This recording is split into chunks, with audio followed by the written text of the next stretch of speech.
जय गुरुदेव। स्वागत है आपका आपके अपने परिवार बाबा नीम करोरी महाराज परिवार में। आशा करते हैं कि प्रभु श्री हनुमान जी एवं महाराज जी की असीम कृपा से आपका जीवन मंगलमय हो।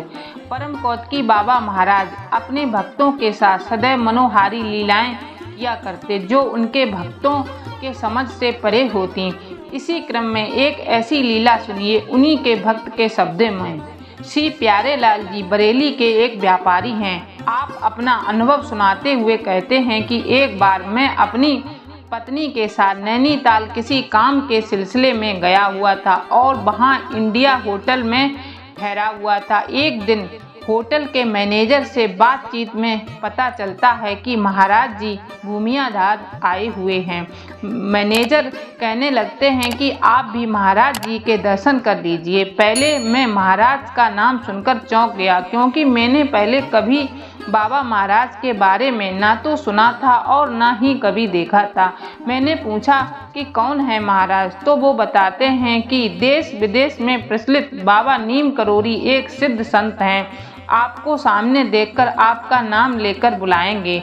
उनकी बात सुनकर मुझे भी अंदर से बाबा जी के दर्शन की तीव्र इच्छा जागृत हो गई, तो मैं अपनी पत्नी के साथ तुरंत वहां पहुंच गया। अब मैं वहां पहुंचकर देखता हूं कि बाहरी कमरे में एक स्थूल सा व्यक्ति कंबल ओढ़े अपने भक्तों के बीच में बैठे बातचीत कर रहे हैं। मैं भी वहां बैठ जाता हूं। महाराज जी मेरी तरफ मुखातिब होते हैं और मेरा नाम लेकर मेरा हाल चाल पूछने लगते हैं। मुझे भी उनके दर्शन पाकर बहुत खुशी मिलती है और आश्रम वासियों को भी बड़ा आश्चर्य होता है कि बाबा जी अभी अभी आए हैं, तो नैनीताल खबर कैसे लग गई। अंत में उन्होंने मुझे यह कहकर विदा किया कि कल भंडारी जी के घर पर मिलना। मैं दूसरे दिन सवेरे ही बरेली को रवाना हुआ और वहां पहुंचते ही डॉक्टर के घर गया। मुझे देखकर आश्चर्य हुआ कि मुझसे पहले ही वहां बाबा जी पहुंच गए हैं। बाबा बोले, हम कुछ दिनों के लिए बाहर जा रहे हैं, तू हमें 5 दिन बाद मिलना। मैंने उन्हें बताया कि मुझे भी कुछ काम से बाहर जाना है, मुझे आपके दर्शन नहीं हो पाएंगे। वे बोले, हम तेरा इंतज़ार करेंगे। मैं गोंडा गया और वहाँ से इलाहाबाद पहुँचा। मुझे बनारस भी जाना था, पर बीच में मुझे बाबा महाराज का ख्याल आ गया। मैं रात को गाड़ी से इलाहाबाद से बरेली को रवाना हुआ। गाड़ी सवेरे लखनऊ पहुँची। जब वहाँ से गाड़ी आगे चली तो रास्ते भर बरेली तक मुझे बाबा बाहर ट्रेन के साथ बराबर दौड़ते दिखाई दिए। मैं हैरान परेशान हो गया कि ऐसा कैसे हो सकता है। बीच बीच में जब गाड़ी स्टेशनों में रुकती और मैं देखता तो वो अदृश्य हो जाते थे। बरेली पहुंचते ही मैं अपने घर से सीधे डॉक्टर भंडारी के घर गया। यहाँ मुझे उनके दर्शन हुए। मैंने सुना भी कि लगभग उसी समय मुझसे पहले वे वहां पहुंचे थे। मुझे बड़ा आश्चर्य हुआ कि उन्हें वहां देखकर, पर मैं उनसे इस संबंध में कुछ संकोच बस पूछ ना सका।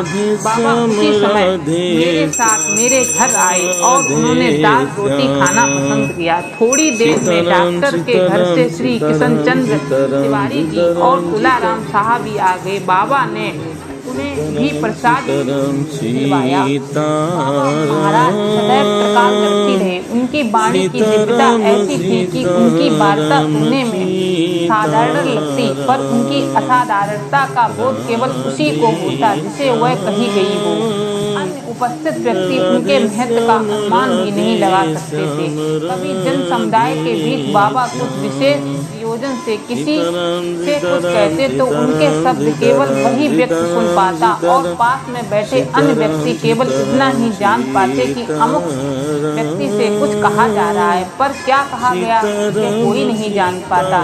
कभी कभी निर्दोष व्यक्ति को निर्मित बना वे जन समुदाय के बीच उसे दोषी ठहरा देते और उस दोष से अपरिचित होने के कारण वह चकित रह जाता। पर वहीं पर उपस्थित दोषी व्यक्ति यह अनुभव करने लगता कि बाबा की दृष्टि से कोई छिपा नहीं है और उसे अपने के दर्शन किए हैं। मंगलवार होने लगती। यदि कोई व्यक्ति बाबा की कृपा है कि आप सब बाबा महाराज के धाम में और शाम के दर्शन कर रहे हैं। नीम करोरी धाम से नीम करोरी महाराज के करना तो अपने मन की मेरे चाहता साथ हो प्रेम और से केवल बोलेंगे, उनकी कृपा बोलिए का नीम लाभ करोरी उठाने के महाराज लिए उनसे की अपनी समस्या का हल जय। पूछता हो।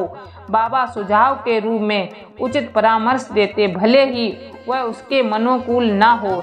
यदि वह स्वार्थवश वही करता जो स्वयं चाहता हो तो परिणाम तब तक हितकर न हो पाता जब तक उनके बताए विधान के अनुसार कार्य न करता। ऐसा भी देखा गया है कि बहुत भटकने के बाद अंत में किसी को स्वतः वही करना पड़ा जो उन्होंने समझाया था। कभी कभी बातें करते करते वे भविष्य की ऐसी बात कह देते, वह भी इतने साधारण ढंग से कि जैसे उन्होंने औपचारिकता का निर्वाह किया हो, पर कुछ समय बाद उनकी वाणी सत्य घटित होती।